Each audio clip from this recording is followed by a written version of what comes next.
Good morning, Savannah, Georgia. Good morning. We have with us this morning here on the Vulnerable Community, we have Miss Shirley James. We have the Reverend Alan Maynard with us this morning. And this morning we are going to talk about the effects of the election and what we have to look forward to. Uh, Miss James, would you introduce yourself first, please?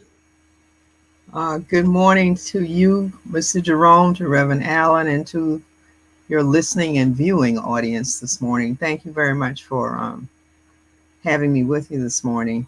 I am Shirley James. I am the publisher of the Savannah Tribune and also a community activist and worker with Black Voters Matter. I am the liaison and the person who connects with that organization for our church, St. Philip AME Church, which is a partner for Black Voters Matter.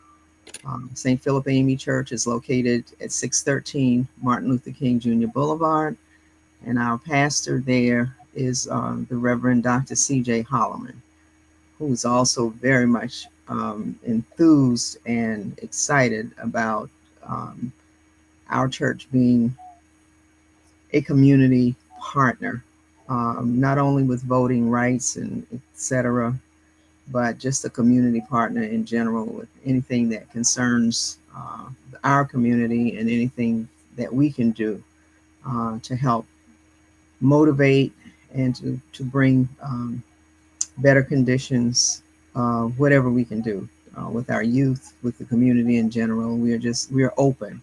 So contact us at any time if you need something from us. I hear you. And we work very closely together, Yeah. so we know very much about you. Reverend Maynard, would you introduce yourself, please, sir? Good morning. Good morning, Mr. Elder Irwin. Good morning, Miss James. Good morning, Savannah. Good morning, vulnerable community. I am the one and only Reverend Allen Maynard. I fight for the least, the lost, and the left out. Those who that know me, they know that we advocate for those who can't advocate for themselves. Just like Miss James said, we partner up with Black Votes Matter. We partner up with uh, Building Futures. I am the owner and operator of Epiphany Marketing Services, which is a political. We do political marketing, and we're here in the community to make sure that we have a fair shot at at the table, and so we're excited about being here with you all this morning, and thank you again. Okay. Well, Miss James, I read the I didn't say the Tribune, yeah, the Tribune quite often, and I found that last couple of weeks you've been doing articles on 2025. And I want you to expound a little bit on 2025 and what we have to look for, because I really don't believe a lot of people realize what they have in store for them. And I don't think we realize what is in store for us either. And actually, at the Savannah Tribune, we had a weekly series that we had been publishing, um, explaining different sections and factors of the Project 2025. We actually started that series back in August. And so every week in the Savannah Tribune, there was information about Project 2025. And that project was actually written by the Heritage Foundation. A lot of persons don't understand the Heritage Foundation is basically a conservative think tank.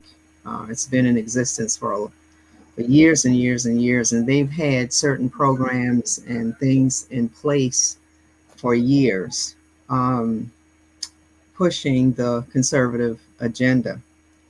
And this particular project was written, it's been written over a number of years. It's like about 900 and some odd pages. and you can have access to it to read the entire thing. But what we were fortunate enough to do at the Tribune was to be in contact with a person who really had studied that project for 2 or 3 years. And so she, Miss Nicole Adams, was the person who provided the information each week for us after thorough study of that particular project.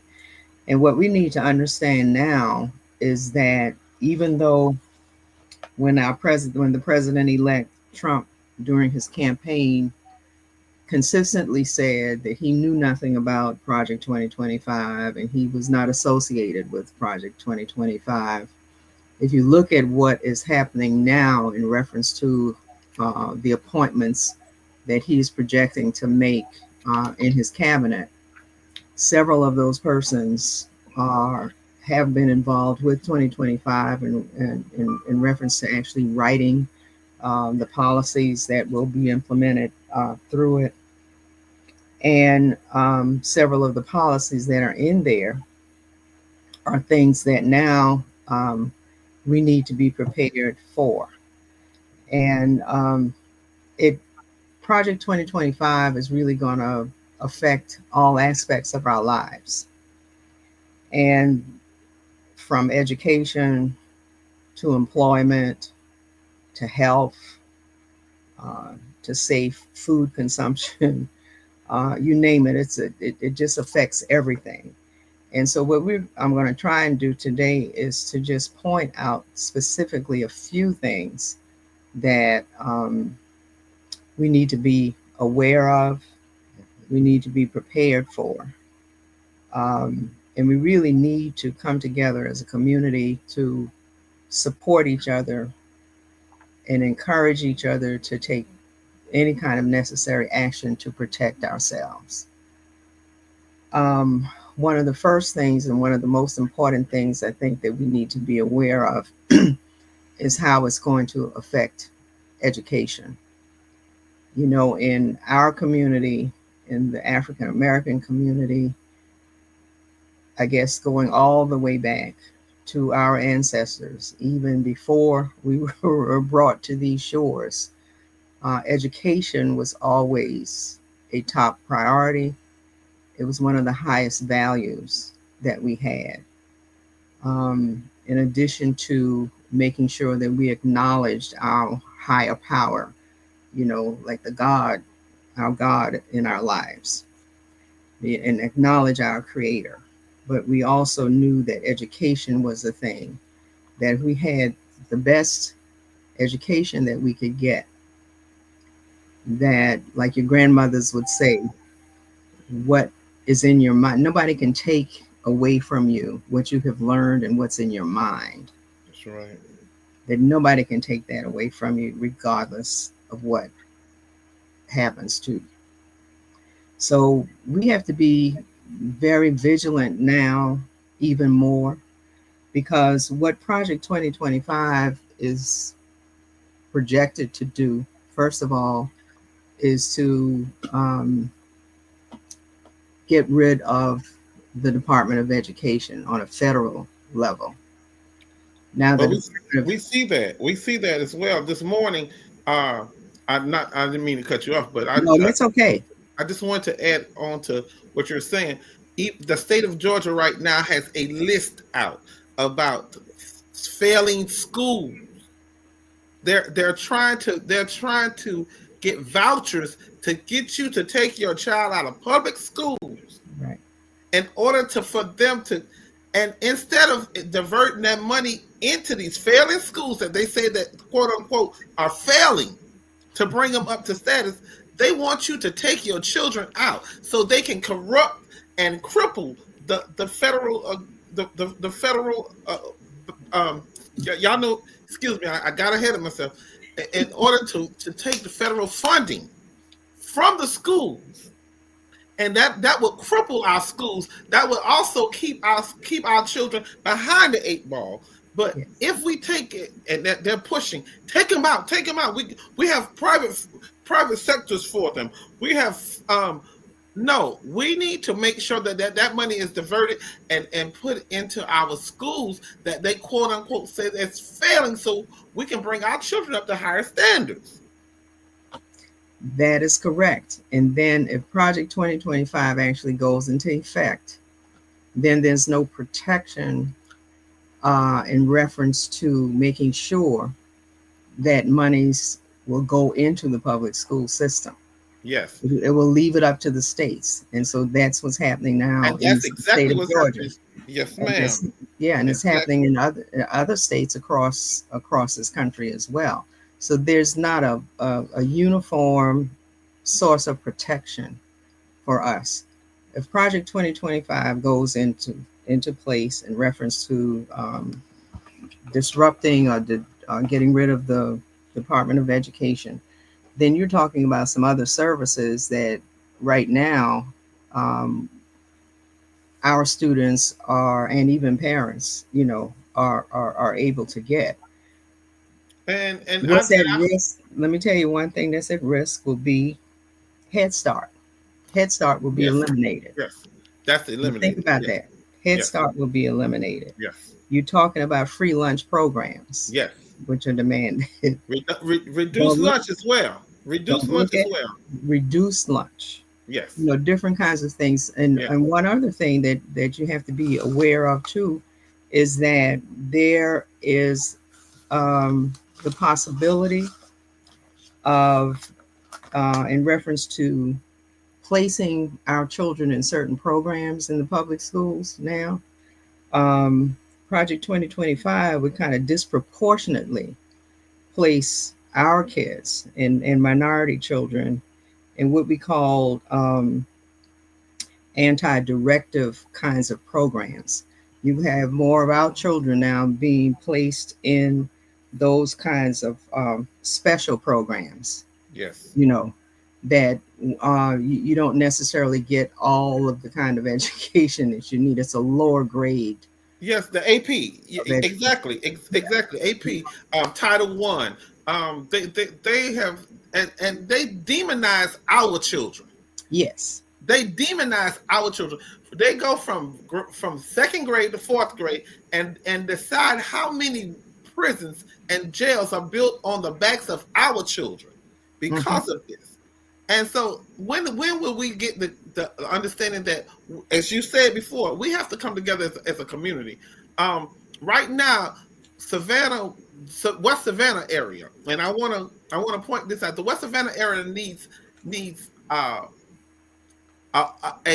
opening. The West Savannah area needs just that. We have come together to try to get a trading school in the West Savannah area.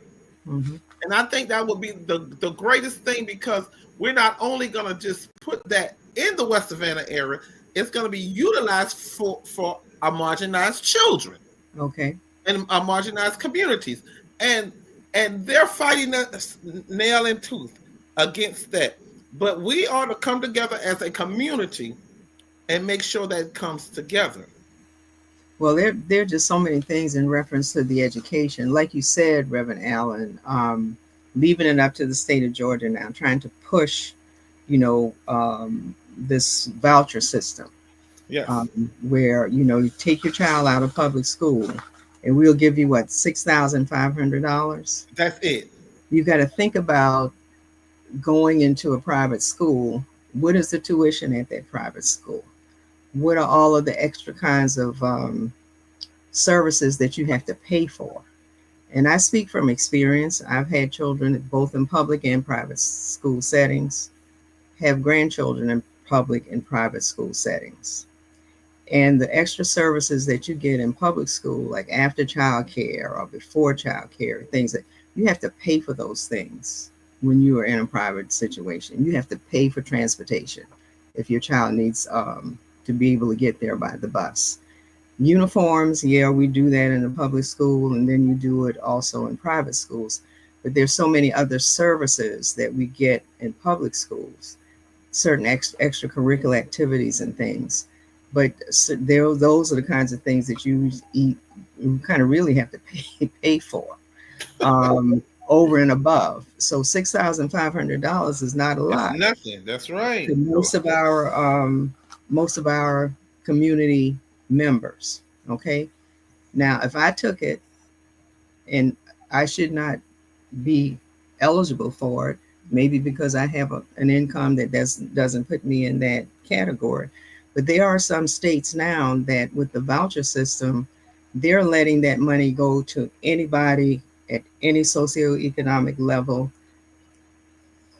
I mean, they could be making millions of dollars a year in a household income. But in some states, if you keep up with it, those families are also eligible to get that voucher money. So we have to be careful in the state of Georgia that if they're going to do it, that they stick with the law right now that puts a cap on the family income who's eligible for it. Yeah. Okay, y'all, we're gonna take a quick break, and we'll be right back. Because we want to hear about the who's eligible for this money and who isn't, and why this money is going where it's going. We're gonna take a quick break, and we'll be right back. Okay. Join us for an unforgettable Caribbean cruise in June 2025. Hey there, are you ready for an adventure? Our Black Media Network is hosting an amazing Caribbean cruise, and you're invited. What's in store? 5 days of fun on the high seas. Join us for a fantastic getaway filled with parties, workshops, and opportunities to connect with your favorite show hosts. Network and connect. This isn't just a cruise. It's a unique opportunity to meet like-minded individuals, network with industry professionals, and make lasting memories. There's something for everyone. Don't wait. This is your chance to be a part of something special. For more information, reach out to our staff or your favorite show host. Book your spot today, and let's make waves together in June 2025. You don't want to miss this. Join us for an All right, we're right back. Ms. James, we've seen and we've heard a little bit about some of these vouchers. In fact, I was looking at a show on television, a news article on television, and a lady was saying that they told her that she could get that $6,000 because she was in Atlanta, and I think they were talking about George Washington Carver School was on that list that Brother Maynard Booker T. Washington. Booker T. Washington. Booker T. Washington, okay. Booker T. Washington is one of the schools that's target, and also schools here in Chatham County that are target. We need to pay attention to that list. Yes, because we have a schools that's failing that we don't know that's failing.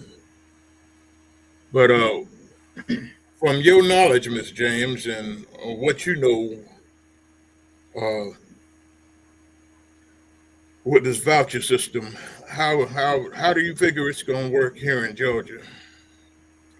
Well, you are going to have several persons that probably are going to try and pull their kids out of the public school system to receive that voucher.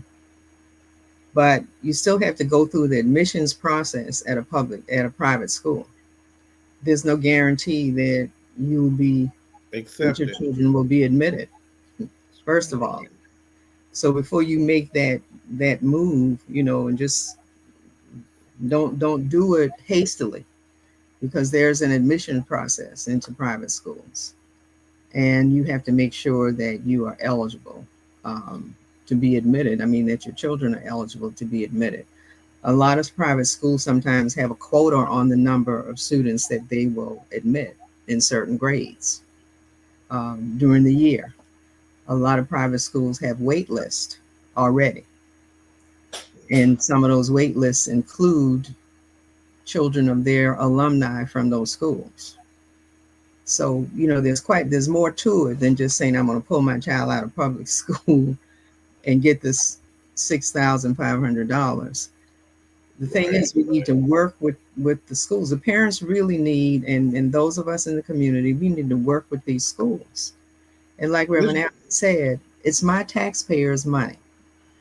That's right. A private school is not accountable to me as a taxpayer as to what they do with that money. And Miss James, you mentioned something that's so critical. We have sent people to the Georgia legislation for this purpose, and we need to have them stand up and say, "Listen, my community does not want this. We do not need this in our sector. My district is okay with it, with us building up our schools and bringing our schools up to codes. Because if we keep that's just like gentrifying.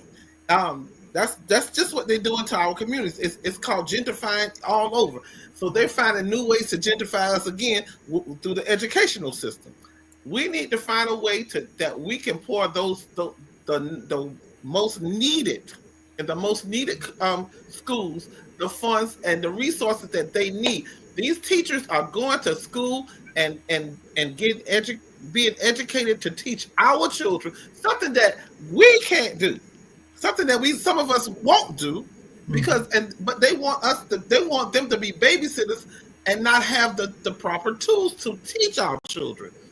If we get with them, like you say, and teach and help them, push it, we can have better students. We can have a better community. We can have better children. I see some teachers are saying they have to pay this big amount of money for their license. Okay, and now they have the license, but they're not making enough money to feed themselves. So private sectors, like you say, are dangling carrots in front of them, saying, "Come over." And that's where we're losing some of our teachers to the private sectors, because we as a whole, we need to push and give them raises. Not only raises, but the resources. And I know you know more about that than I do. Well, we just have to demand as taxpayers. Now, that's the other thing that I think about this voucher system. As I said before, a private school is not accountable to me as a taxpayer. No, not at all. With the Department of Education, if it would remain in function, there are certain values and standards that are expected to be taught. Private schools don't have to adhere to what a Department of Education would say, or to the state of Georgia in terms of the kinds of rules and regulations, or what the curriculum are that have to be taught in the schools. But then what do we do? So as taxpayers, I would say I don't want my tax money going to a school that I can't go into as a taxpayer and see what your books are. See how are you spending my money. Well, we have a school here in Savannah. We know Savannah Classic Academy.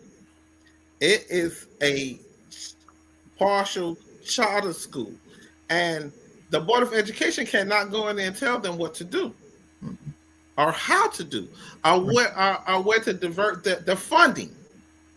And so, if they can allow them to do that, let's go ahead and find other ways to divert money into schools that are failing, as they would say. But if we notice that all the failing schools are in the Black community. So think about that overall, long term. It's a part, and I the way I think about it is like the dumbing down of America. Yes. And it affects our community more than anyone else. So you're not teaching, like you said, the resources need to go when something is not working and it's not up to par. That's where you're supposed to put your resources in, like you said, to bring them up to par, not take the resources away. And that's what's happened, in my opinion, with this voucher system. Yes, ma'am. It's just going to take away. But there's some other things that we need to talk about in terms of our children, Mr. Jerome, before we get off this podcast. And then just talk about how this Project 2025 is going to affect our affect employment. In fact, how it's going to affect civil rights, how it's going to affect health. There's so many things that affect us on an everyday basis that Project 2025 is going to, when it comes into play, it's going to affect us. And we just have to be aware, we have to be ready, and we have to have some kind of plan that we can cope and make it through this period of time, because it's coming. It's in the pipeline already, and it's coming.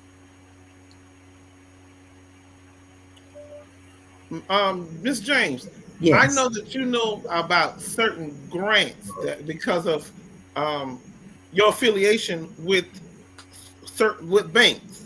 Am I correct? Yeah. And Let's hold that for a minute, Alan. We would join very briefly, and she's gonna step in for just a minute by Heather from Black Voters Matter, the Coastal Leader. Heather, we're going to bring you on. Hold on, let me get you in here.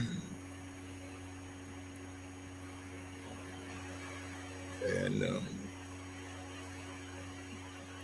unmute yourself, Heather.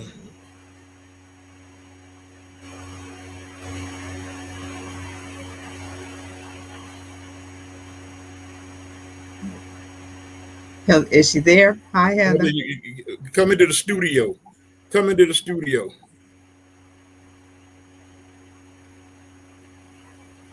Let me text Julius to see if he can get her in here. No, she got to come into the studio when it's like y'all came in. Yeah, tell her to go down to the bottom, Yeah, and press and click on join or come into the studio. yeah. Okay, go ahead while I get her on. Okay. Julia. Well, one thing I wanted to bring to everybody's attention too is in reference to employment. Right. What Project 2025 will allow employers to do is actually hire children, and I mean almost of all ages. Right now there's a cap on certain positions that you can hire children, and usually they have to be 16 years old or older to go into certain kinds of positions. Well, we've had some cases where some young people like 16, 15, 16 years old, and this is kind of nationwide, were in certain kinds of employment, like factories, etc. And so there was no protection for them. And some of these kids actually got caught up in machines and things like that. And it was fatal. And because they weren't properly trained, and they should have never been in those positions. No, but it's not that they weren't properly trained. It's that there was no rule and regulation saying that the employer should not hire and put a child in that kind of position. So Project 2025 will remove any kind of requirements to employers to protect children from those kinds of things. So you got to be careful of that. Well, I wouldn't dare put a 10-year-old on a forklift. Well, you wouldn't, Reverend Allen. You know what I mean? I mean, there are certain things that should be common. Reverend Allen. Here's the truth about the whole matter. That's why unions are so important. Yeah, but because unions came to the rescue of people when they needed it.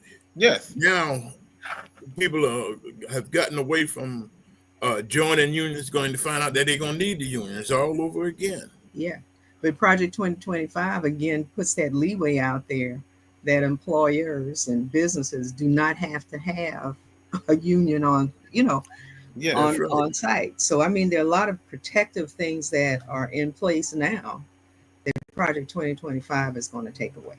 That they're lifting regulations to meet their needs. Yeah. Well, we got her for just a few minutes. We're gonna Heather, would you introduce yourself to us, and would you just give us a brief introduction?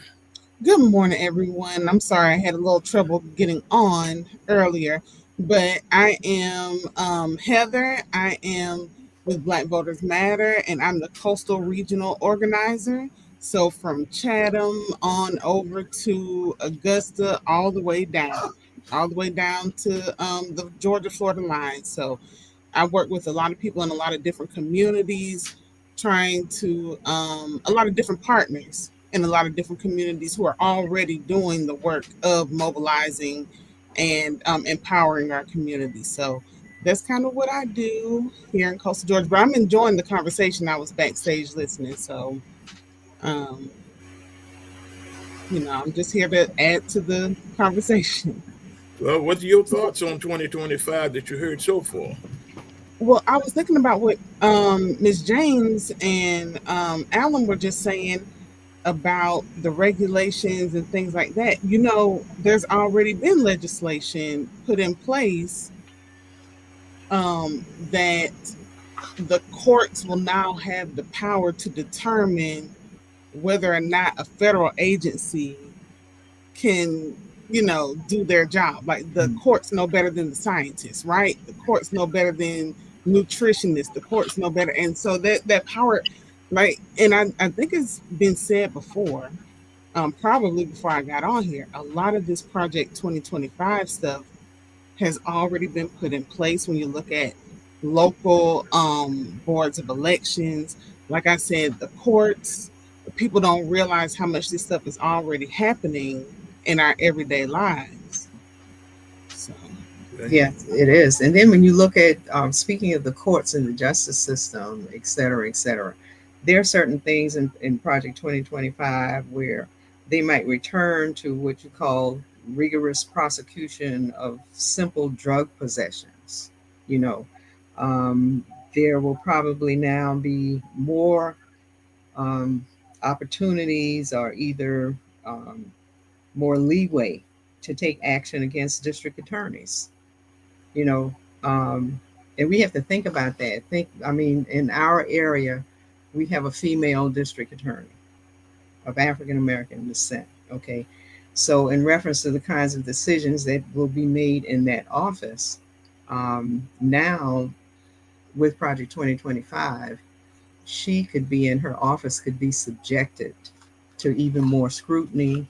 She could be maybe, I'm just saying maybe, subjected to being removed from office. And so they're taking certain regulations that the federal government protects us with and just taking those kinds of protections, even with civil rights.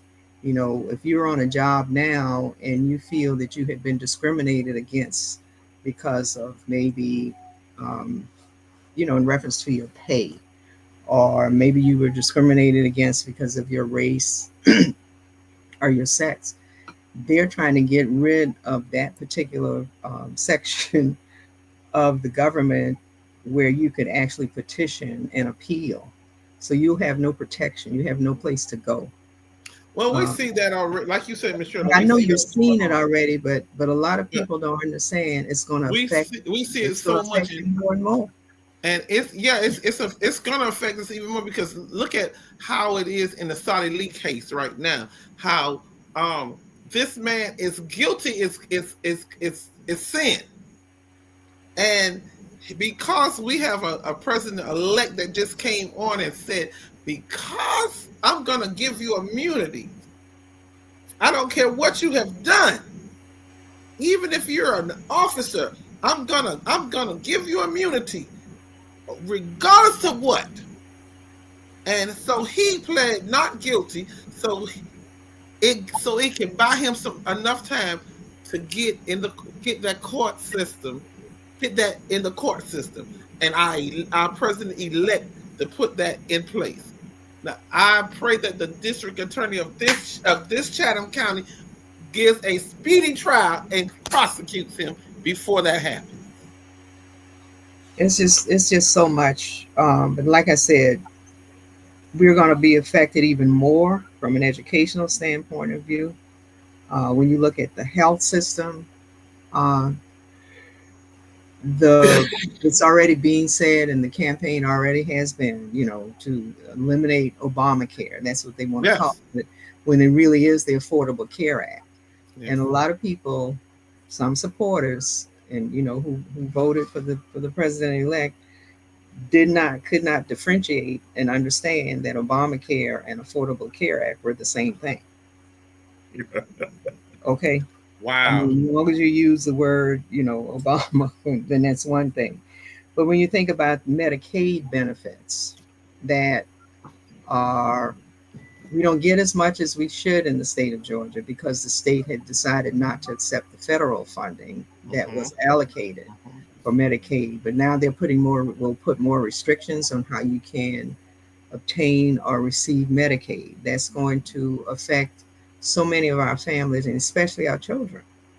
And Ms. Shirley, I know you had one time you had the numbers of the facilities that were closed because of the lack of funding that the federal government in the state of Georgia.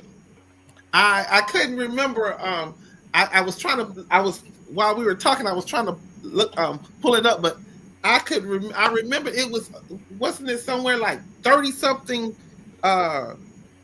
hospitals and clinics that were closed not long ago in the last 2 or 3 years because we did not get the funding in the state of Georgia?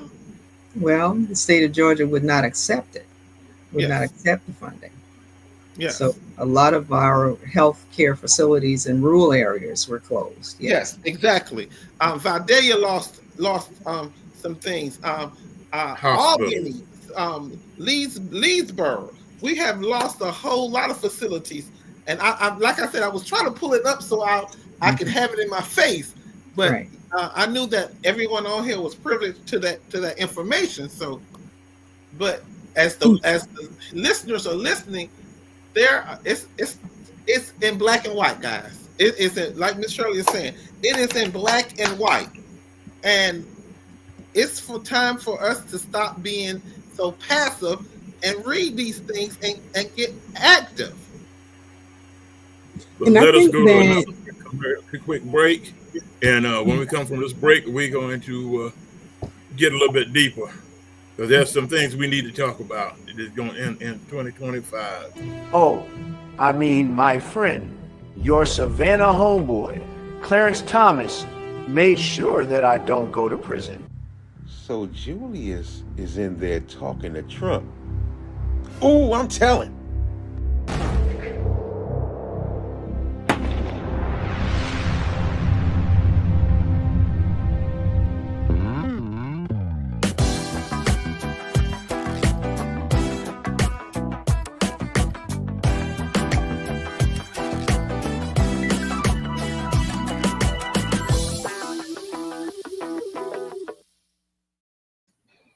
All right, we're back. Now, we have in the state of Georgia, and like Ms. James was saying, in the rural communities, we have lost many medical facilities. We've lost more medical facilities in some of our areas. We've lost education facilities. And the state of Georgia is sitting on something like $2 billion the last I heard, that they're just stockpiling. And they have not received any funds they're refusing to receive funds for that the government has allocated for the state. So they're trying to make a statement that Georgia can run by itself. And I think that the people that we put into these offices, they're more like they're just there for a figurehead instead of doing the job, instead of getting up and putting up the fight that they should put up. I know we're in the minority, but we still can put up a fight. And if we put up a big enough fight, I think that we can make noise enough that we be heard somewhere. So let's talk about that a little bit. Well, I'm gonna Because say this, and I know I'm gonna be radical for a second now. I just Miss James, I know you're not I want you to just hold on to your seat because I'm gonna be real radical now. I'm gonna step out of being just Reverend Maynard. I'm just gonna be Alan, and you know Alan can shake up some stuff.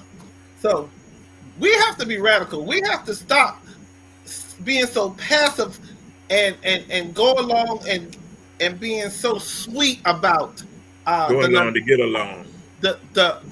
Them neglecting our community.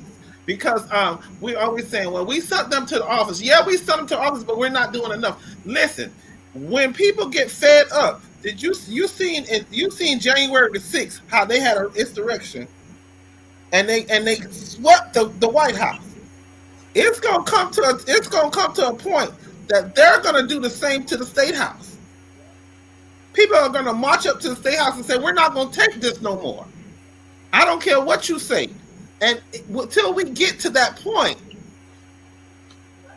they're not going to listen to us. And I hate to say that because we're all trying to do the right thing. But sometimes we have to shake it up.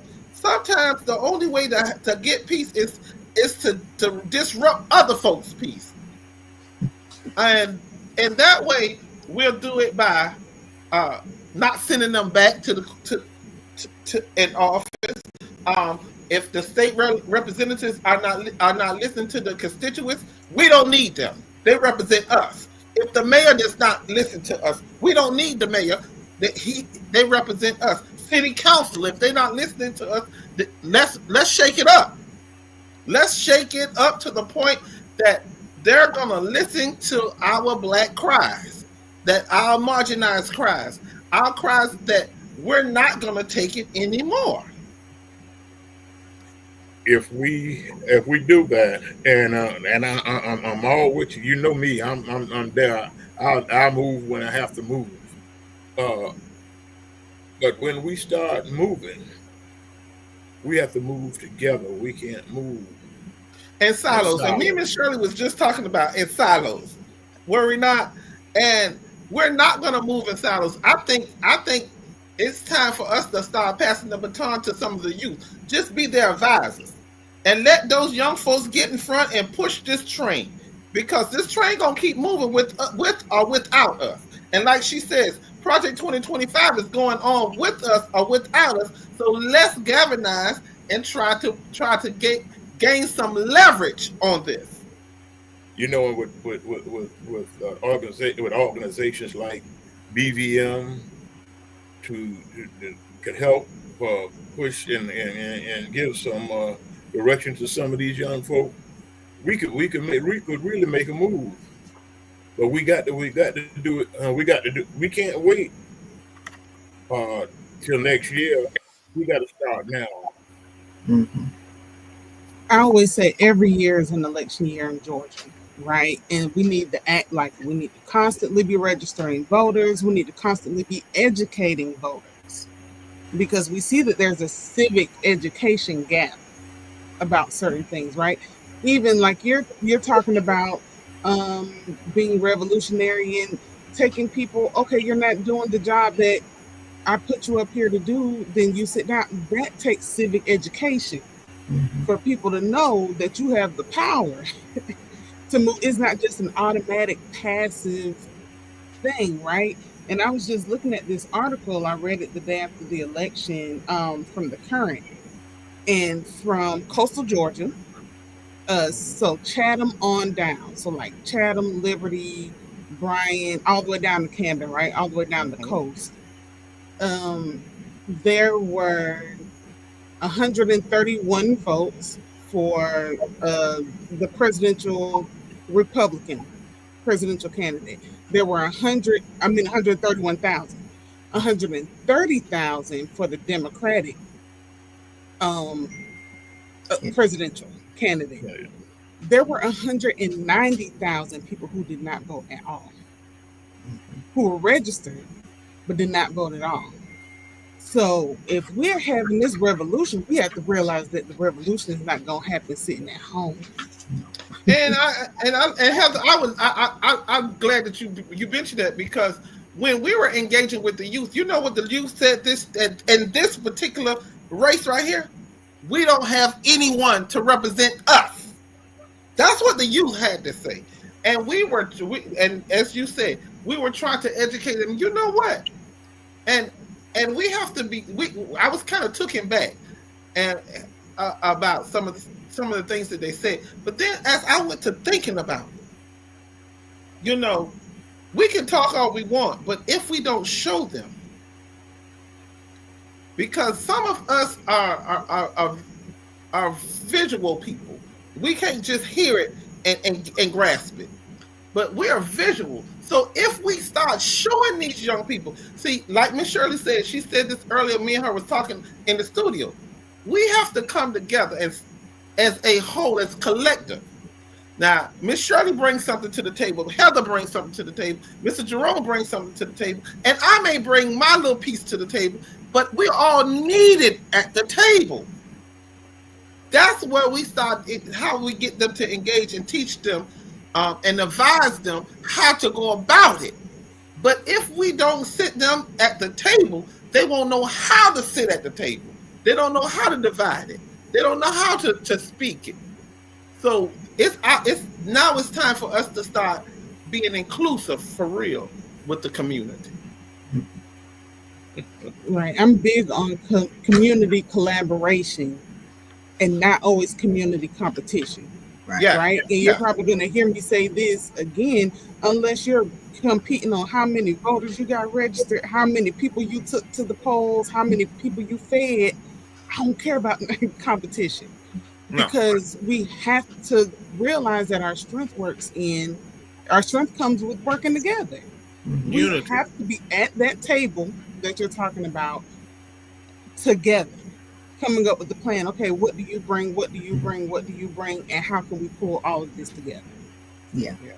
And that goes back to the saying that I have, that if you're not at the table, if you ain't sitting at the table, you on the menu. Or the table has to be such that you can bring your chair and sit there. We got room. That's all right, Shirley. Come on. Okay, we just can't have all the seats occupied and all the spaces occupied. We have to leave room so somebody else can bring their seat and sit at the table with us. And we have to be open to that. We cannot, That's right. We can't continue to be, yes, there is history, and a lot of it, our young people don't understand, don't know. As part of our generation, we fell short in teaching and exposing, but we just have to have some crash courses now in terms of the history of our people and how we really, when you think about it, how we have survived. Think about it now. Since the time that we've come to this time we were brought to this country, let's put it that way, because that's the truth. And the progress that we made in a short period of time as a people, because we had opportunity, and the little opportunities that may have been given to us, but the best opportunity that was given to us was to be educated. And we fought for that. And we fought for that. And that's why we cannot let the opportunity for quality education to be taken away. Michelle, one of the things that we did, that they look at when they brought us here, they thought we were just going to be brought here to be their slaves. Right. But what happened? We have enough intuitiveness to understand that we had to educate our own selves. When they were trying to enslave us, we were creating things to make it better for us. Mm-hmm. We could look out and see when we had to figure out how to get the cotton out of the fields. We had to create stoplights. We had to do all these things, and we did them. They didn't know how to do it, but we did it. Well, Mr. Jerome, I have something to say. I really do. I want to talk to Miss Shirley, because right now, Miss Shirley is the only Black publicist in Chatham County. In Savannah. That's right. We went from how many now? How many we went from? We had 3. Am I correct? At one time, Yes. we went from 3 to 1. Okay, now let's look at this. Economically, we only have 1 Black bank. Yes. And in the country, there are only 22. In the whole country, there are only 22 Okay, Black so banks. Wow. that's where our power comes from. Don't you know, economically, we have more power than any dynamics, any of the other races, because we put more money out in Nike, Gucci, Mhm. Louis, everybody. But if we keep that money and that power home, start opening up our own banks, start opening up our own media, the Black media that we're on now.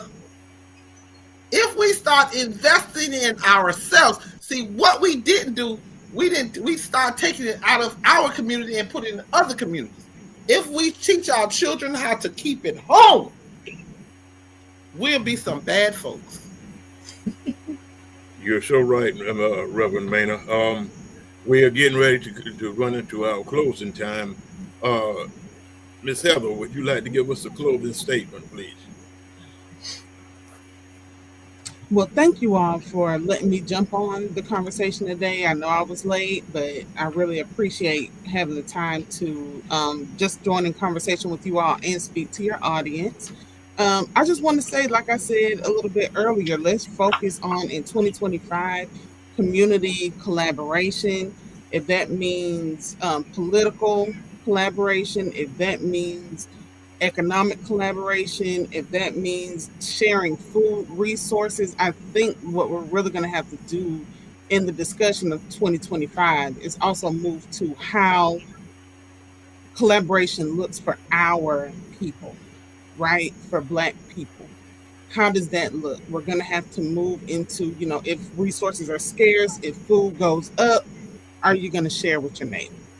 And I really want to move towards having those conversations to make sure that we are protected and that we all survive this thing. All right. Well, we appreciate that. Miss Shirley. Well, I can only ditto what Heather just said, because we do have to come together. In reference to collaboration, it has to be from our faith-based communities. And we have significantly active organizations in this community that cover every aspect of our lives. That will cover every aspect of our lives, educationally, financially, religiously, economic, just the whole. And that's the community that we need to come together. As Reverend Allen says, we need to support our own. There was a time, even during segregation, and most of us, except you, Ms. Heather, might not remember that period of time because you came up in a different era. But in our communities, we had everything that we needed.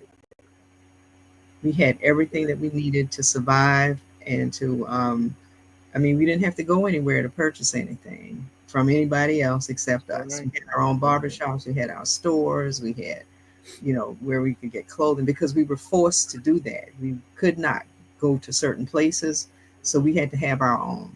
So we're going to have to go back to that. We're going to have to go back to that, where we invest in ourselves and we support ourselves. And it's going to be a bit difficult, but I think we can do it. You look back at our heritage, we've done it before. It's in our DNA, y'all. We know how to survive. Right. It's in our okay. But we have to educate. You have to understand how the system works. We have to understand how government works. We have to understand the power of the vote. Because if you don't have the right people in the right places, you have to understand there's a way to use your power, which is the vote, to get who you want. And then not just the vote, you got to hold them accountable. You got to start going to these meetings. There you go. You got to start going to these meetings and speaking up. You just can't wait and say, well, it's going to happen. Let somebody else do it. No, You have to get in there and do it. Okay, well, you know, this is the vulnerable community, and when we talk about the vulnerable community, uh, Miss James Schilner said it right. We used to have mom and pop stores throughout the neighborhood, and if one group of people, if my mama didn't have it, somebody else mama had it down the block.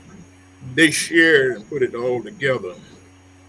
We get a piece of bread from this house, some butter from that house, some sugar, some flour, all throughout the neighborhood. And then there would be times when they would all come together and just have one big outing, put it all together. But we, like you said, we've got to go back to those times. And we hope that we are getting somebody on the vulnerable community, and we hope you understand what we're talking about. Folks, I would like to do the other half of the show because we haven't even touched on all of 2025. I would like to ask if y'all could possibly come back together week after next, and we do the show all over again. Not the same show, but we finish out the show. So if we can do that, y'all put it on your calendars. Let me know, and we'll come back and we do the second half of the show because I like to leave a scripture for you guys. And Go this is ahead. a scripture, Matthew 20:16. And I just spoke this. I spoke at your church Sunday about this. So the last shall be first, and the first shall be last. For many are called, but few are chosen. Remember that. Amen, my brother. So everybody, we hope you had a good Thanksgiving, and we wish you all happy holidays, and we'll see you all again next week at 10 o'clock Tuesday morning, right back on Our Black Media, right here, and we'll see you again. Goodbye for right now. Be blessed.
A team cheat had gone. I said, and I looked at Drew Company was almost finished. I looked at Colin Company was finished. They had